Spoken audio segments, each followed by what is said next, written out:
Absolument. Céline Pina, sur la violence des jeunes. Maurice Berger a beaucoup travaillé là-dessus et c'est un psychiatre qu'on a pas mal entendu ces derniers temps, justement à cause de ces phénomènes récurrents, et qui lui explique toujours que d'abord la première chose, c'est une absence de parole. C'est-à-dire que la première chose, c'est qu'il n'y a plus de médiation. Autrement dit, avant on échangeait des insultes, éventuellement peut-être quelques coups de poing, des fois même pas. Aujourd'hui, l'échange de parole est très court et porter des coups fatals arrive quasiment tout le temps. Et lui explique que les jeunes qui l'accueillent, qui sont des jeunes susceptibles de commettre ce type d'acte, sont très souvent marqués par la violence et marqués d'abord par la violence familiale. Ce sont souvent des enfants qui ont vu le père frapper la mère et qui donc sont au monde avec cette idée qu'on existe et on ne se fait respecter que si on est capable d'exercer de la violence. Et en fait, ce sont des jeunes qui n'ont aucun rapport à la loi, lui-même le dit, ça peut être très déconcertant pour un adulte. La seule loi qu'ils connaissent est la loi du plus fort.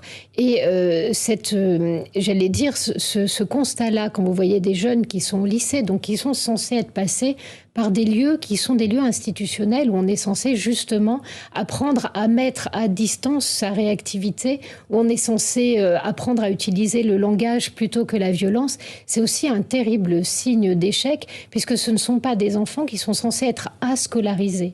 Et enfin, la dernière chose, moi, dont je me souviens et qui m'a souvent choquée, c'est qu'à une époque, et je l'ai encore entendu la dernière fois sur l'histoire du Bataclan, vous avez deux personnes, le père d'un des assassins et le père d'une des victimes, qui dialoguaient ensemble. Et le dialogue était surréaliste, puisque dès les 3 premières minutes, le père de l'assassin dit « Mais mon fils est une victime et moi aussi je suis une victime » devant le père de l'assassiné, qui lui ne réagit absolument pas en disant « Bah oui, c'est pas faux ».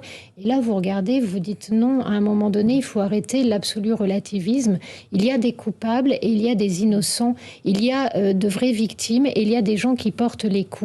Et un des autres problèmes, c'est cette absence de retour sur soi dont parlait Maurice Berger, qui disait que souvent ces jeunes qui sont dans l'hyperviolence n'ont absolument aucune conscience d'avoir fait ce qu'ils ont fait, et y compris le psychiatre disant à l'un d'eux « Mais enfin, imagine la mère de celui que tu as tué », et l'autre lui dire « Dans la vie, il faut avancer, de toute façon, il vaut mieux qu'elle passe à autre chose ». Et lui était complètement sidéré par cette absence de retour sur soi de ces gamins-là.